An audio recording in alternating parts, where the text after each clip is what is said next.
Assalamualaikum warahmatullahi wabarakatuh. Jumpa dengan saya di channel Cerita Mistis. Kali ini kita akan membawakan kisah dari daerah Jawa Barat, Bekasi. Sebelum masuk ke ceritanya, silahkan bantu tekan subscribe dan loncengnya agar tidak ketinggalan akan cerita-cerita berikutnya. Dan bagi rekan-rekan yang memiliki pengalaman misteri, silahkan komen dan kirimkan melalui email kami. Dan seperti apakah kisahnya kali ini? Kita langsung masuk ke ceritanya.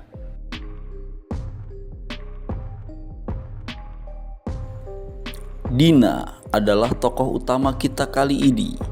Bekerja sebagai staf pemasaran di sebuah kantor properti di Jakarta.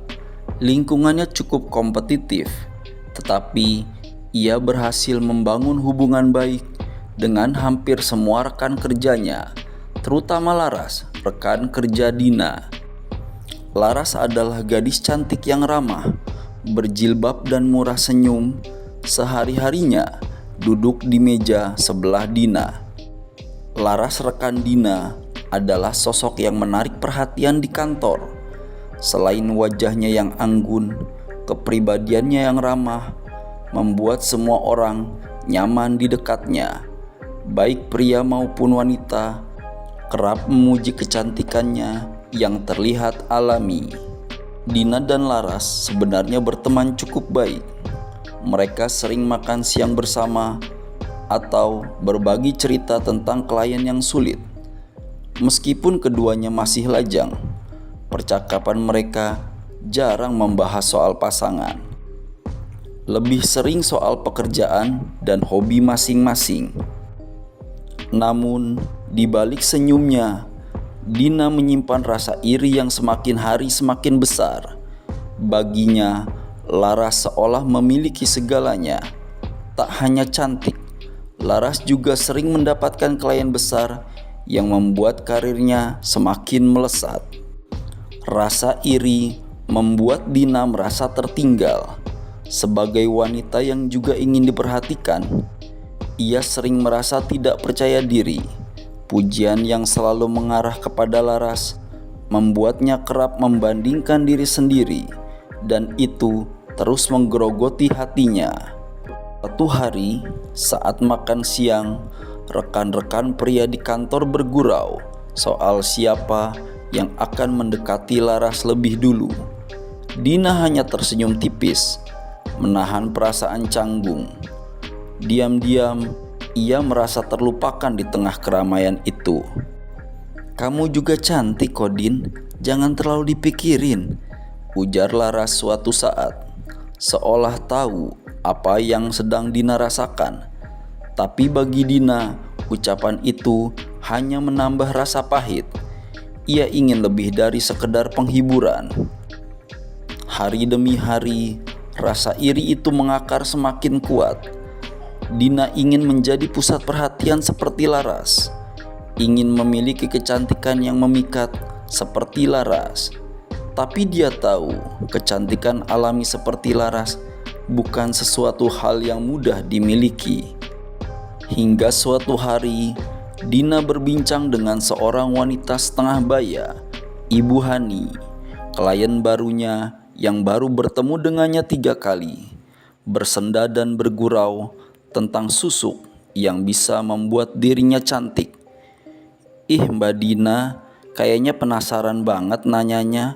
Saya cuma cerita loh ya, nggak nawar-nawarin," ujar klien itu. Awalnya Dina ragu, tapi rasa iri terhadap Laras ternyata mulai mengalahkan logikanya. Dina sepertinya memutuskan untuk mencoba.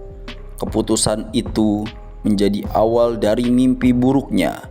Malam itu, Dina duduk sendiri di ruang tamunya. Termenung, tangannya bergetar memegang undangan pernikahan Laras. Matanya melihat. Dalam undangan tersebut, Laras tampak begitu cantik dengan senyumnya yang menawan. Dina makin merasa iri. Dia seperti semakin terpukul saat tahu Laras akan segera menikah. Dia ingin seperti Laras, memiliki segalanya. Rasa cemburu itu semakin membakar. Terlebih lagi, Dina selalu merasa kalah di kantor. Semua perhatian atasan dan rekan kerja pria selalu tertuju pada Laras. Sedangkan Dina, dia hanya merasa menjadi bayang-bayang. Hal ini membuatnya semakin yakin. Dina pun memutuskan sesuatu yang kelak dia sesali. Ya, Dina rupanya kembali menghubungi Ibu Hani, menelepon dan berkata, "Bu, boleh dong saya minta alamat orang pintar yang bisa pasang susuk itu?" "Mbak Dina serius?" tanya Ibu Hani. "Tapi saya nggak bisa nganter ya," lanjutnya. Berbekal informasi dan saran kliennya itu, Dina mendatangi rumah seorang dukun di desa kecil daerah Cirebon yang memang katanya sudah terkenal ahli memasang susuk. Dina sudah tiba di depan sebuah bangunan. Ya, ini adalah tempat yang Ibu Hani maksud, katanya dalam hati. Tidak lama, ada seorang pria tua membuka pintu dan mempersilahkan Dina masuk. Rumahnya kecil dan berbau dupa. Aksesoris mistis terdapat di sekeliling ruangan yang Dina tempati. Dina dipersilahkan duduk. Seorang pria tua berjubah hitam duduk di hadapan Dina, tersenyum lebar seakan menyambut kedatangan dirinya. "Pak, saya ingin pasang susuk," kata Dina memulai. "Kamu serius? Sudah tahu syarat dan akibatnya?" tanya sang dukun meyakinkan Dina. "Memangnya kamu ingin kecantikan seperti apa?" tanya sang dukun sambil menyiapkan susuk berbentuk jarum emas kecil. Dina tak ragu menjawab, "Kecantikan yang tak tertandingi pokoknya, Pak. Saya ingin semua mata di kantor harus tertuju kepada saya." Sang dukun hanya mengangguk mendengar permintaan Dina. Malam itu, proses pemasangan susuk pun dilakukan. Jarum emas yang akan menjadi susuk Dina ditanam di bawah dagunya. Sang dukun membaca mantra dalam bahasa yang tak dimengerti. Dina merasa nyeri, tetapi dia tahan demi mimpinya. Setelah selesai dipasang, malam itu pun Dina segera kembali pulang ke Jakarta. Hasilnya ternyata memang memukau. Esok harinya, Dina merasa semua orang di kantor memandang dirinya dengan cara yang berbeda. Bahkan, Laras pun seperti tampak sedikit terganggu oleh perhatian baru yang Dina terima. Dina merasa puas, tapi itu sepertinya tidak akan bertahan lama. Setelah pemasangan susuk, 1 bulan kemudian, Dina menikah dengan seorang pria bernama Arman. Mereka bahagia di awal, hingga suatu malam Arman merintih kesakitan di kamar mandi. "Kenapa, Mas?" tanya Dina istrinya.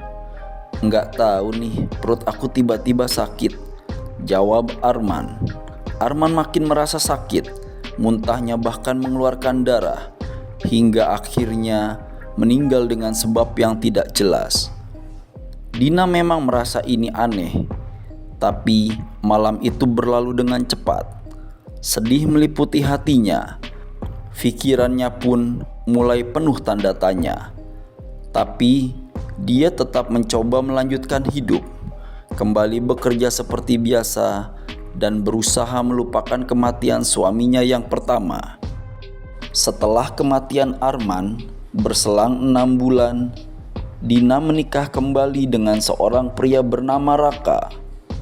Pernikahan kedua Dina dengan Raka rupanya berjalan kurang harmonis. Setiap hari mereka bertengkar. Raka selalu diliputi rasa cemburu. Dina sering digoda pria lain melalui HP, medsos, bahkan di depan suaminya langsung. Hingga akhirnya Pernikahan keduanya ini pun berakhir dengan perceraian. 2 kali Dina sudah menjanda. Selanjutnya di tahun berikut, pernikahan ketiga Dina dengan Faris dimulai dengan harapan baru. Mereka harmonis, tetapi Faris, suami Dina, mulai sakit-sakitan sejak awal bulan pertama mereka menikah. Dokter pun kembali tak bisa menemukan sebab pasti penyakit Faris suaminya. Bahkan penyakitnya menyebabkan Faris lunglai di tempat tidurnya dan tidak bisa bekerja mencari nafkah untuk Dina. Hingga akhirnya keluarga Dina memaksa Dina untuk meninggalkan Faris. Waktu pun berlalu. Setelah perceraiannya yang ketiga, Dina merasa lelah.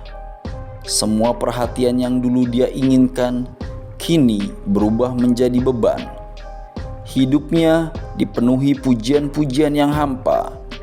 Pria yang datang hanya ingin sesuatu dari dirinya. Dina berkata dalam hatinya, "Kok gini banget ya hidupku? Sepertinya semua ini akibat dari susuk yang aku pakai 2 tahun yang lalu," ujar Dina di dalam hati. Suatu hari, dalam sebuah kegiatan kantor, Dina bertemu dengan Indra, seorang pria yang sabar dan tulus. Hubungan mereka berjalan dengan sederhana, dan Dina benar-benar merasa nyaman dengan Indra. Dina menyadari ada satu rahasia yang harus diungkap jika ingin melangkah lebih jauh dengan Indra. Dia tidak ingin pernikahan berikutnya berakhir seperti yang sudah-sudah. "Aku sudah lelah, mungkin ini saatnya. Aku akan melepas susuk ini," ujar Dina dalam pikirannya. Dina mencoba mengajak Indra berbicara empat mata. Dengan air mata, dia mengakui tentang susuk yang pernah dipasangnya. Indra terkejut, tetapi tetap tidak menjauh. "Kalau kamu ingin membuangnya, aku akan mendampingimu," kata Indra lembut. "Terima kasih Mas," jawab Dina. "Tapi kamu serius?" tanya Dina. "Kita serahkan saja kepada Allah. Yang penting niat kita baik," jawab Indra kepada Dina. "Besok kita berangkat ke Cirebon. Kita minta dukun itu untuk melepaskan susuk kamu." Keesokan harinya, Dina dan Indra pun berangkat ke rumah dukun yang dulu memasang susuk Dina. Seperti sudah mengetahui, dukun tersebut menyambutnya dengan senyum yang tidak menyenangkan. "Pak, saya ingin melepas susuk saya yang dulu saya pasang di Bapak juga. Tolong dibantu ya," pinta Dina kepada pria tua di hadapannya. "Memangnya kenapa?" tanya pria tua itu. "Sudah cukup Pak, saya sudah mendapatkan semuanya," jawab Dina. Tapi rupanya pria tua itu malah menolak mengabulkan permintaan Dina. Dia meneruskan dengan penolakan yang halus. "Saya tidak bisa melepaskannya. Susuk itu akan hilang dengan sendirinya," katanya kepada Dina. Tanpa bisa berbuat apa-apa, Dina dan Indra pun kembali pulang ke Jakarta. Dina dan Indra pun merasa ada yang tidak beres, terutama dengan senyum sinis dari dukun itu. "Nanti kita coba lagi," kata Indra kepada Dina. "Baik Mas, kamu jangan bosan-bosan ya," kata Dina. 1 minggu pun berselang. Mereka mencoba kembali ke rumah dukun itu dan kini berusaha agak memaksa. Suasana pada saat itu begitu hening. "Ayolah Pak, kami mohon untuk dilepaskan," paksa Indra kepada sang dukun. Dukun itu pun memberikan jawaban yang tetap sama. "Tidak bisa, nanti kalau waktunya dia akan lepas sendiri," kata sang dukun. Dina dan Indra kembali gagal. "Gimana dong Mas?" tanya Dina. "Nanti kita cari cara yang lain. Kita sekarang berdoa dulu dan niatkan saja untuk melakukan kebaikan." Hari-hari setelah kunjungan itu, Dina mulai mengalami kejadian-kejadian aneh. Bayangan hitam sering terlihat di sudut matanya. Tidak jarang di malam hari terjadi penampakan-penampakan bayangan hitam di ruangan tempat tinggal Dina. Suara-suara berbisik di telinganya saat dia sendirian. Tubuhnya pun sering terasa lemas. Suatu malam, Dina bermimpi buruk. Dia melihat wajahnya sendiri di cermin, tapi wajahnya itu hancur dan penuh darah. Saat terbangun, dia mendapati dirinya sedang menangis dan tubuhnya penuh keringat dingin. Keesokan harinya, Dina mengajak Indra menghadiri acara akikah anak Laras yang kedua. Dina memang merasa canggung, terutama mengingat dulu dia sering iri kepada Laras. Di sana, dia bertemu seorang ustadz yang tampak memandangnya dengan serius. Di akhir acara, sang ustadz bertanya kepada Laras tentang Dina. "Siapa wanita itu Mbak Laras? Teman kantor Mbak Laras ya?" tanya sang ustadz. Iya Pak Ustadz," jawab Laras. "Cantik ya, mau saya kenalin," lanjut Laras kepada sang ustadz. "Bukan cantiknya, cuma saya merasa ada sesuatu yang berbeda dengan teman Mbak Laras," timpal sang ustadz. Tanpa merasa ada yang serius, Laras pun memperkenalkan Dina kepada sang ustadz sebelum mereka pulang, menghampiri Dina dan Indra. "Din, ini Ustadz Hamzah, kenalin," kata Laras kepada Dina. Indra tampak cemburu. "Kenapa Laras memperkenalkan dengan Ustadz ini?" pikir Indra bertanya dalam hati. Perkenalan itu berlalu dengan cepat.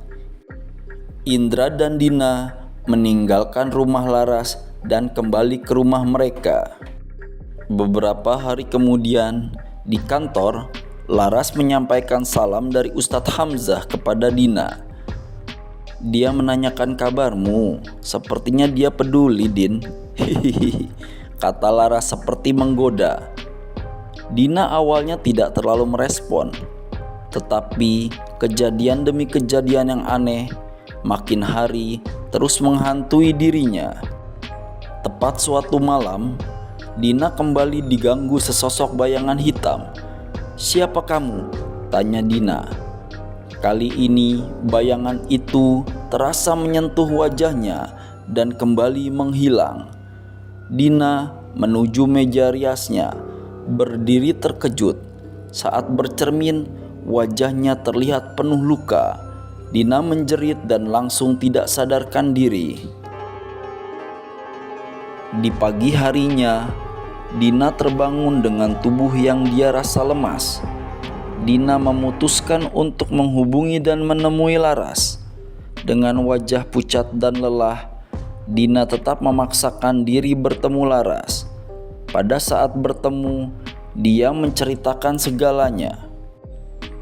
"Oh, mungkin ini yang dimaksud oleh Ustadz Hamzah dulu," pikir Laras setelah mendengar cerita Dina. Mendengar cerita Dina, Laras tidak marah. Dia tetap menganggap Dina sebagai sahabatnya, meskipun Dina dulu pernah iri hati kepadanya. Justru Laras memberikan saran dan mengajak Dina agar langsung bertemu dengan Ustadz Hamzah di pondok pesantrennya. Sore harinya, di antar Indra, Dina dan Laras menemui Ustadz Hamzah di pondok pesantrennya. Dina kembali menceritakan seluruh kejadian yang dia alami. Sang ustadz mendengarkan dengan sabar. Kamu harus segera melepaskan susuk itu. Tapi memang prosesnya tidak akan mudah, kata sang ustadz. Baik Pak Ustadz, bantu saya segera melepaskan susuk ini, pinta Dina kepada sang ustadz. Malam itu mereka berkumpul. Dina, Indra, Laras, Ustadz Hamzah dan 2 orang muridnya sudah bersiap melakukan proses pelepasan susuk. Mereka sudah bersiap di sebuah ruangan.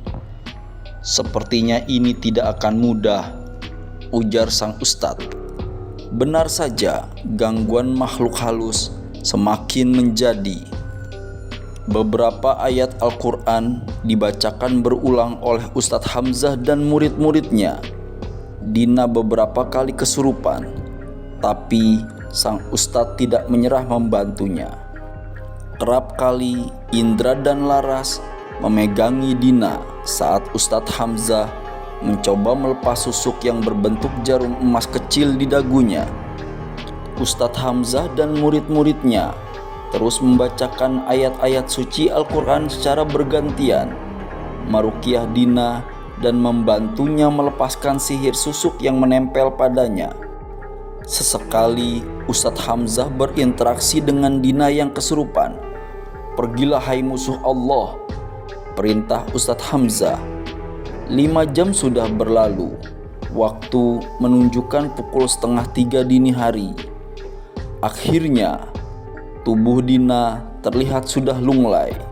Kembali Ustadz Hamzah mencoba mengambil jarum susuk di dagu Dina. Alhamdulillah, kali ini berhasil. Susuk yang tertanam itu berhasil dilepas. Sebuah jarum emas kecil keluar dari bawah dagu Dina. Ukurannya kecil, kurang lebih 1 atau 2 cm. Ustadz itu memegangnya dengan hati-hati sebelum membuangnya ke tempat yang aman. Tidak lama Dina sadarkan diri. Kini dia merasa tubuhnya lebih ringan. Setelah ritual selesai, Dina pun menangis haru. Dia berterima kasih kepada Ustadz Hamzah, berterima kasih kepada Laras, dan berterima kasih kepada Indra. Sang ustadz mengingatkan Dina untuk bertaubat dan kembali mendekatkan diri kepada Allah agar hidupnya menjadi lebih baik. Sihir itu perbuatan syirik, Mbak Dina.